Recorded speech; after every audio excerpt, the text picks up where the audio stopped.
Jadi di video ini saya juga pengen mengajak sahabat Nescafe di luar sana ya untuk jadi duta stroke. Betul. Nah, kalau kita tidak ingin kena kolesterol tinggi, asam urat tinggi, gampang katanya. Apa itu, Pak? Jangan cek lab.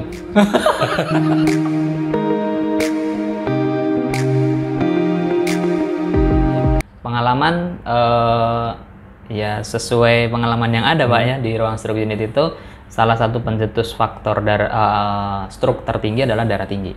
Hampir 75% orang kena serangan stroke itu dia punya darah tinggi. Ya, betul. Yang nomor 2-nya adalah sakit diabetes atau gula. Yang nomor 3-nya nih kolesterol. Nah sekalian nih Pak, saya nitip. Jadi di video ini saya juga pengen mengajak sahabat Nescafe di luar sana ya untuk jadi duta stroke. Betul. Nah, untuk jadi duta stroke itu ada 3 hal yang harus diketahui, Pak. Salah satunya yang pertama adalah tanda gejala stroke itu apa? Tadi sudah saya sampaikan di depan, jembatan keledainya adalah segera ke RS.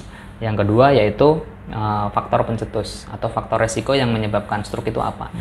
Dari faktor pencetus ini bagi 2 dulu, Pak. Yang pertama, ini juga saya juga bacanya dari Kementerian juga, itu sudah ada benar leafletnya itu udah disebar di mana-mana Pak. Cuman kadang orang itu lebih seneng yang kayak ya Citayam Fashion Week itu lebih booming Pak. Sekali lagi saya ulang. Betul. Nah ini di sini semua kita nanti booming ini Pak tentang stroke. Jadi di leaflet itu sudah banyak dari Kementerian Kesehatan itu. Yang pertama dikategorikan faktor resiko yang bisa dicegah dan faktor resiko yang tidak bisa dicegah. Kalau faktor resiko yang bisa dicegah ini kita bagi 2 lagi Pak. Ada faktor resiko medis dan faktor resiko non medis.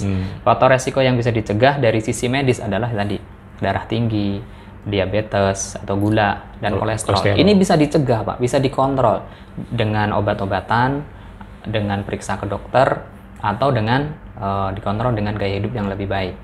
Terus kalau yang faktor resiko yang bisa dikontrol dari sisi non medis adalah ya harus olahraga. Kalau merokok ya harus stop merokok.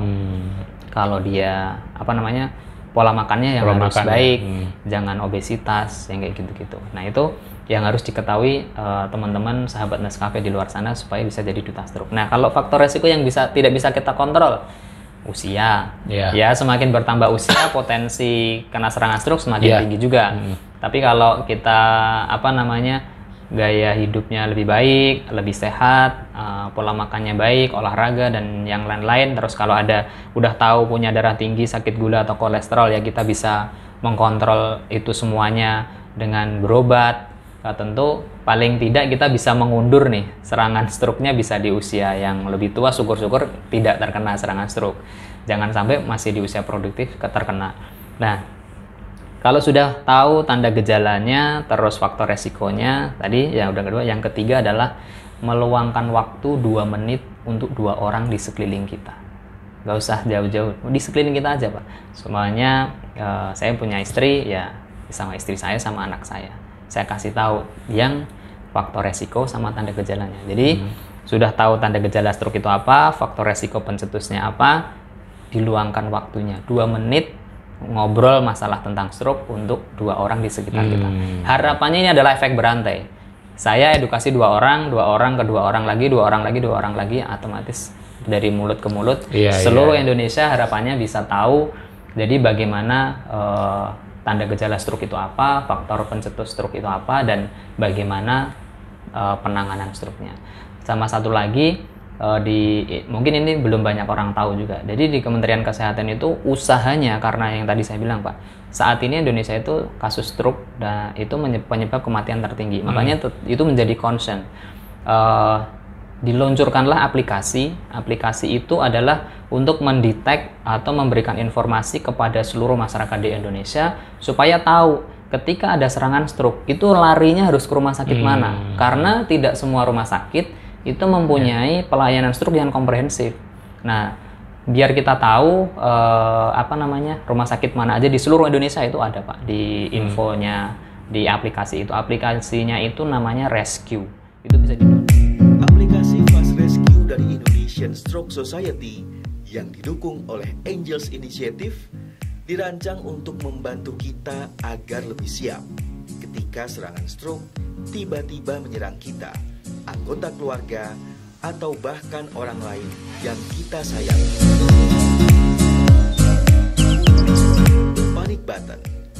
Fitur ini akan langsung menghubungkan pengguna dengan dispatcher yang siap selama 24 jam sehari, 7 hari seminggu.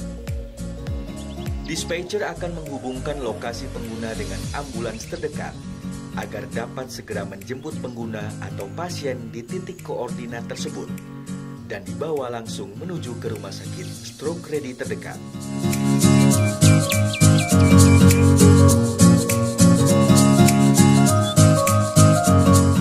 Fitur lainnya adalah daftar rumah sakit yang stroke ready di seluruh Indonesia.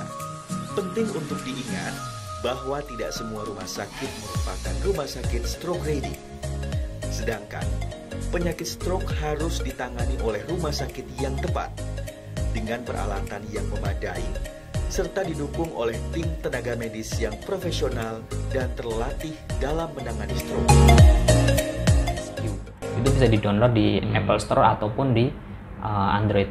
Itu bisa ada. Bisa ya. Nah, jadi kita bantu juga program pemerintah supaya ya stroke ini bisa ditangani dengan baik dan semakin banyak rumah sakit yang bisa menangani kasus stroke secara komprehensif. Karena kita tidak sedikit juga, Pak.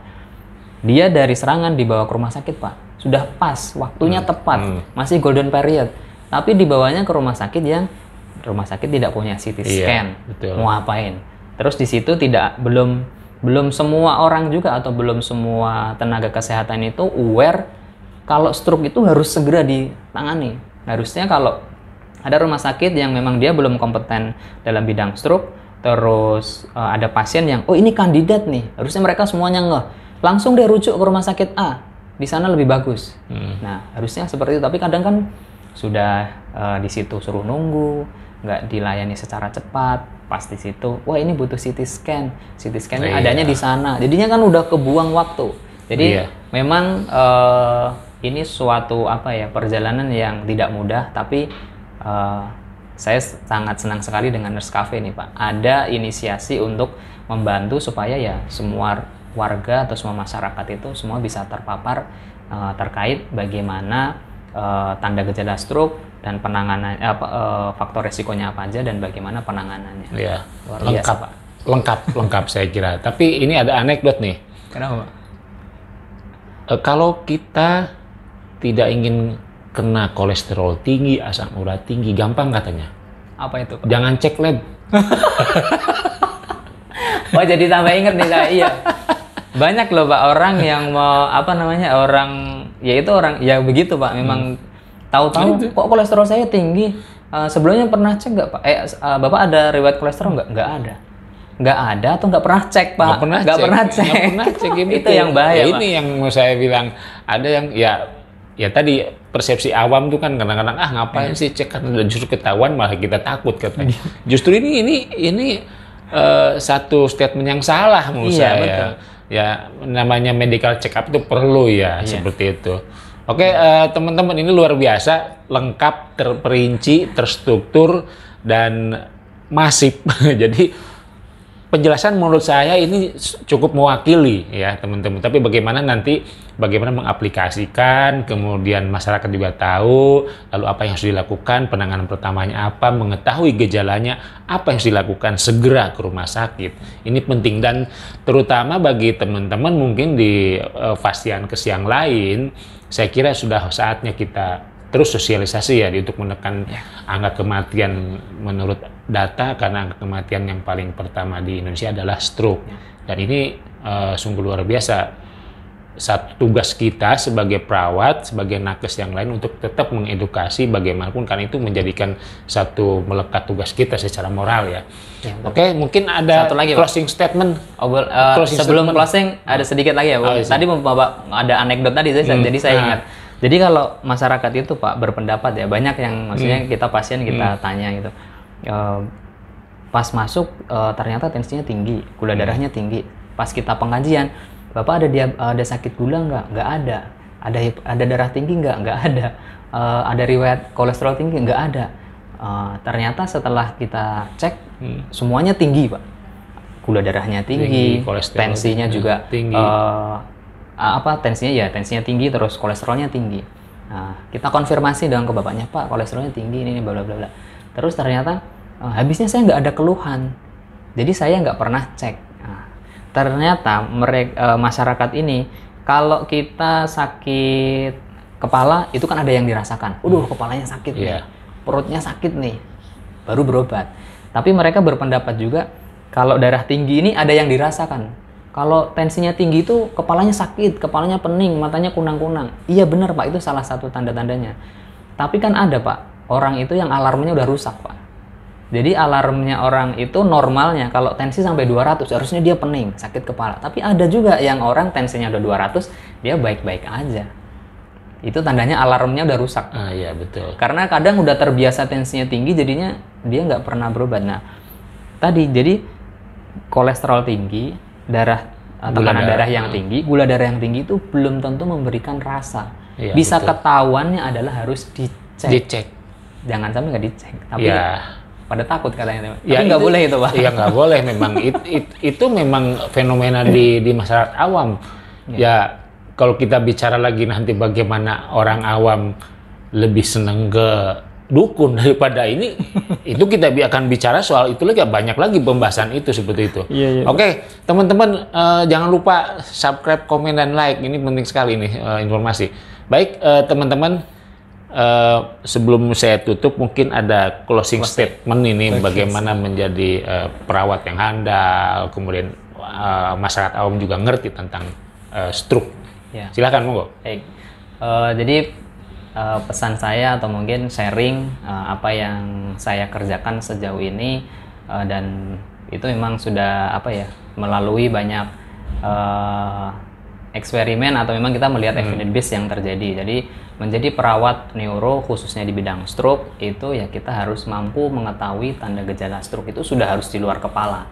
Jadi memang harus benar-benar itu menjadi bekal kita untuk mengkaji seorang pasien. Oh ini pasien ini keluhannya apa yang harus, supaya kita bisa menentukan implementasi apa yang bisa kita lakukan kepada pasien tersebut. Jadi tanda gejala stroke, faktor resiko itu harus selalu kita gaungkan kepada pasien, dan tadi kita juga harus minta pasien ini menjadi duta stroke. Kalau kita namanya di Rumah Sakit Premier, kita selalu mengajak orang itu untuk menjadi duta stroke. Dan yang selanjutnya adalah ketika kita melakukan perawatan pasien-pasien stroke di ruang stroke unit, di rumah sakit kami atau slogan kami, salah satu yang kita pegang teguh adalah zero decubitus, Pak. Tidak boleh terjadi decubitus.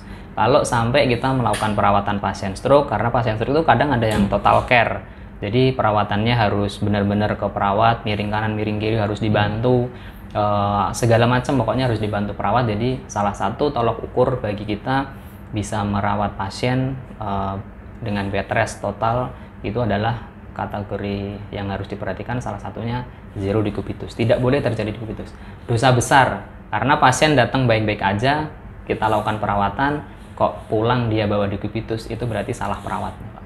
Perawatnya berarti dia tidak bekerja dengan baik, tidak melakukan apa yang harusnya dia lakukan untuk mencegah supaya pasien ini tidak bertambah penyakitnya. Terus yang selanjutnya yaitu menjadi perawat stroke itu pasien stroke itu harus lebih aware, karena tanda gejala pasien stroke ini variatif sekali. Jadi kalau seumpamanya ada pasien dengan gangguan lapang pandang sisi sebelah kanan, ya kita harus melatih pasien juga supaya pasien ini melihat ke sisi sebelah kanannya, supaya tidak hanya melihat di sisi sebelah kiri. Yang kayak gitu-gitu harus dilakukan. Dan banyak sekali kemampuan atau kompetensi yang harus dimiliki perawat-perawat stroke, seperti screening disfagia, itu juga sudah harus di luar kepala kita. Dan tentunya kalau perawatan pasien stroke itu harus komprehensif, dari pasien itu masuk sampai pulang. Kita sudah bisa mengukur kira-kira pasien ini di rumah nanti butuh perawatan pendamping atau bisa dengan keluarga, sehingga kita bisa melakukan discharge planning dengan baik. Kebutuhan pasien ketika pulang kita sudah bisa prediksi sebelum pasien ini pulang, karena tentu pasien-pasien itu kita bisa melihat kebutuhan ketergantungannya seperti apa, supaya ketika pasien ini direncanakan pulang, keluarga sudah tidak kaget lagi, loh kok harus butuh ini, butuh itu, butuh ini. Jadi itu semua sudah kita edukasi atau kita lakukan discharge planning dari pasien masuk sampai dia pulang. Satu lagi pesan saya, mari sama-sama kita memberikan edukasi kepada masyarakat, terutama sahabat Nescafe semuanya. Kita dengan menonton video ini, jadi teman-teman sudah menjadi duta stroke semuanya. Tetap semangat, tetap jaga protokol kesehatan. Semoga pandemi cepat berlalu dari saya. Cukup sekian. Assalamualaikum warahmatullahi wabarakatuh. Baik, terima kasih teman-teman. Luar biasa. Saya mengapresiasi kepada Pak Nur Hadi. Dan sekali lagi saya ucapkan terima kasih pada sesi hari ini sehingga bisa teredukasi. Ya, meskipun memang terbatas dalam medsos, tapi saya yakin dengan video ini teman-teman bisa menonton dengan ya semampunya lah istilahnya lah ya teman-teman, bisa lah, saya kira juga teman-teman bisa teredukasi. Oke teman-teman, terima kasih atas perhatiannya dan tetap jangan lupa subscribe, komen, dan like. Oke teman, terima kasih. Yep.